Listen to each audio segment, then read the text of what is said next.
na catofa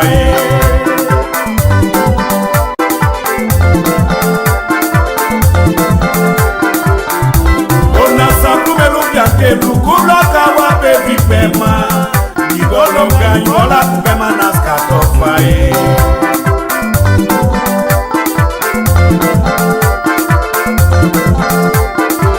Obe makumi kwa vashi Ukolo nikakumeni kampo Eya mwe zakubila kwa la mwe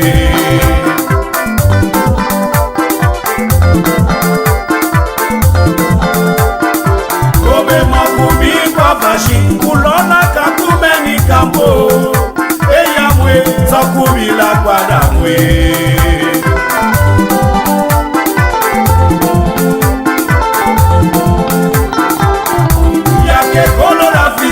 Kubosane jina piki nao Eya mo mulu wa mekwe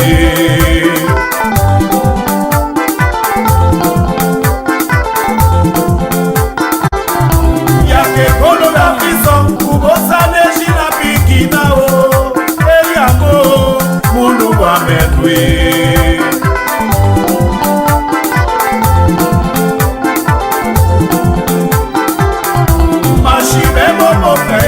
Akapaga boku malio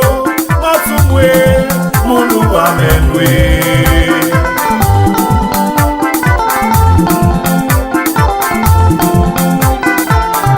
Mashibe moko fe Akapaga boku malio Matumwe Mulu wa menwe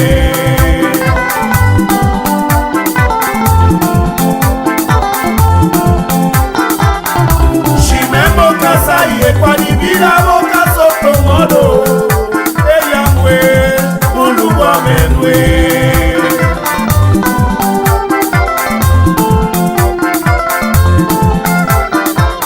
Chimese boka saye kwa nibira boka soto modo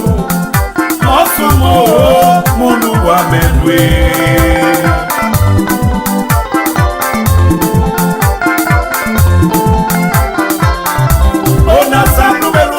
Lukuloka wa baby pema Igolonga yuwala kupema na skatofa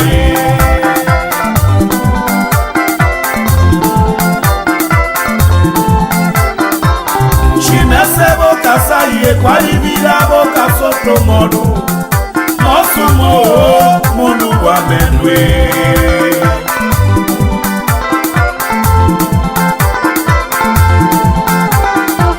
Obe makumi kwa vashi Ukolo nikakumeni kampo Eya mwe zakubila kwa la mwe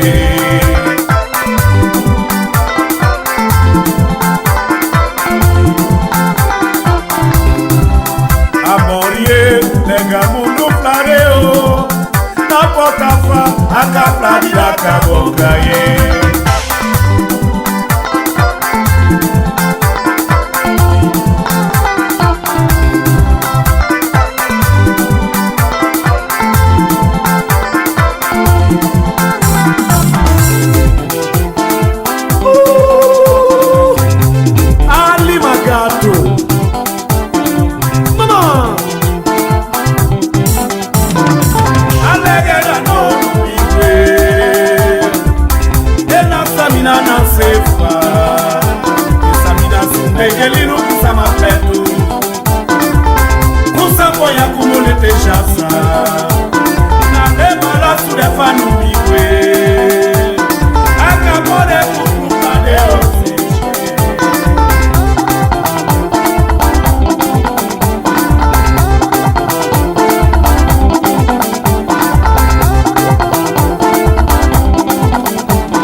Kusamponya kumolete chasa